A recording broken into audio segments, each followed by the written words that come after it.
The second point, the more important point, I think, is that I don't believe you have fundamentally addressed the issue of the risk to the presidency of a polarizing direct election. I think many figures in the government have talked about that risk in the context of PE 2011, which did become in some ways a proxy general election. It became politicized. Our proposal actually saves the presidency from the risk of this kind of politicization. You mentioned that previous elected presidents were able to unify the country, but that doesn't necessarily prove the case. I mean, that may have been the case in the past, perhaps.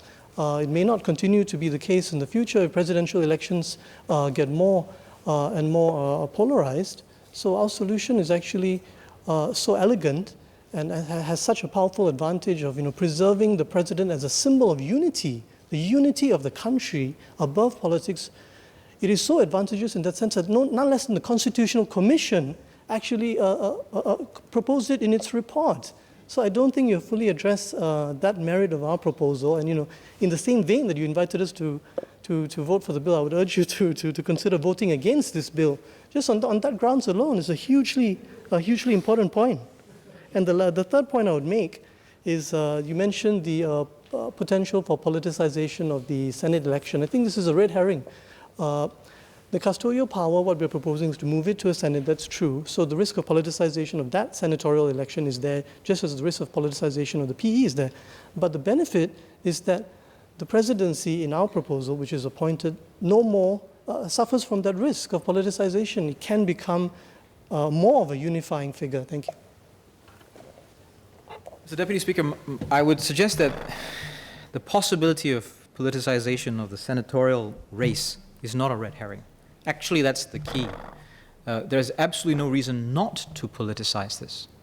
You have every reason to politicize this. If you believe that the presidential race can be politicized, and now you have the opportunity to insert 8 candidates into a part of your political system, why is this any different? So I think to brush aside the concern of possible politicization of the senatorial race and yet say it is still valid for the presidential race, you're not making a logical argument there. If it's possible for the presidential race to be politicized, it is just as possible, if not more so, for that politicization to apply to the senatorial race. The Workers' Party did not put this proposal on their 2015 general election manifesto either. I'm not suggesting that it was 2015 where this was part of the public consciousness. This was settled, long before I came on the scene, perhaps you. I don't want to guess your age, sir. But the issue before us is not about whether we have the elected presidency. It is not of that nature that we've had one referendum. Should we merge with Malaysia? Referenda should be reserved for fundamental issues of sovereignty, of the kind of nation that we want to be. This is a bill before the House to strengthen our political and democratic and constitutional processes. It is complex. You heard Deputy Prime Minister's speech yesterday, how many articles and issues and all the various clauses. You hear the confusion in this House today. How is this going to be reduced to a yes-no referendum? So the issue of whether referenda exist or don't exist, they exist as part of the system. There is an extraordinarily high bar set for the types of things that you put forward as a referendum to the public. That bar should be high, but it exists and the option is there.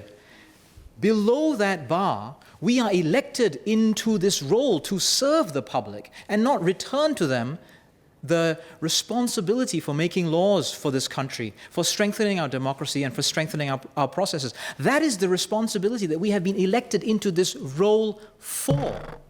And so therefore a general election becomes a proxy for the voice of the people. They have appointed us as lawmakers. Now, we don't take that absolute approach, and in between a proposal or a discussion, we have an extended period of public scrutiny and public discussion, which is exactly what we have done. Nearly a year, public hearings, a constitutional commission, debate in print, debate in person, engagements. We have not rushed this. And I contrast that again with your proposal, which you have come here to the House. The details have not been worked out. Fundamental details of whether this will actually in any way address your concerns have not been worked out. And what you're asking to do is to immediately go out and put it to a referendum. How can that be seen as responsible politics?